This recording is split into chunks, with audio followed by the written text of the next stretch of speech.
Korea in recent times has been doing quite a few nuclear tests. In fact, I believe it's been 3 in not too long of a time span here. And what has happened is the U.S. and the international community responded to the most recent nuclear test by putting increased sanctions on North Korea. Now, the sanctions, as far as what I've read, they're not completely crippling. I mean, North Korea in and of itself is already kind of in dire straits because it's a police state. And I mean, I'll never forget when I was in some political class when I was in college, we saw this thing where it was in a shot of the world at night from like a satellite view, and all these places are lit up except North Korea. Like, I mean, people there, they don't have access to the internet. I'm sure a lot of them don't have sanitation, electricity, so on and so forth. I mean, it's just a horrible, horrible place. So they're already in bad shape, but we put extra sanctions on them after the nuclear tests. So then North Korea responded by saying, all right, well, then we're going to violate a peace deal that we've had with South Korea. So North Korea and South Korea are still technically at war, and there was a relative level of stability for a while. Now it looks like it's getting to the point where he said, look, all right, no more peace deal. You're going to put sanctions on us? No more peace deal.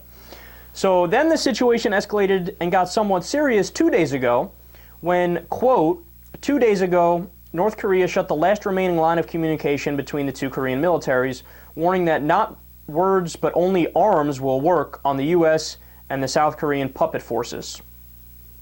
Oh boy. So then Thursday night, the United States responded by conducting a bombing drill with 2 B-2 bombers over South Korea. So we're scrambling fighter planes to go over there in case anything escalates further.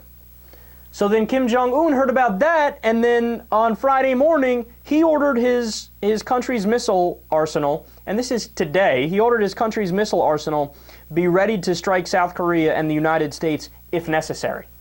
And I saw there were pictures online of a huge rally where, you know, it's a sea of like olive green uniforms and everybody worshiping Kim Jong-un. It's really freaky looking stuff. And you ready for the massive caveat? His missiles can't reach. So intelligence in the United States isn't sure if the missiles work, and they're certain that the nukes can't reach us. And one expert has noted that, quote, there is little to no chance that North Korea could successfully land a missile in Guam, Hawaii, or anywhere else outside the Korean peninsula that U.S. forces may be stationed. So, although this is kind of scary, I'll grant you that, I'm kind of freaked out by it too, the story takes an even goofier turn. So, Kim Jong-un released a picture of him and his commanders prepping for war, essentially, even though it's more like a, you know, he's flexing nuts, like, oh, look at me, I'm important, look, I'm writing something, yeah. Well, in the background of the picture, they have a chart that's half exposed that details the theoretical attack on the U.S. And the title of the chart is, quote, U.S. mainland strike.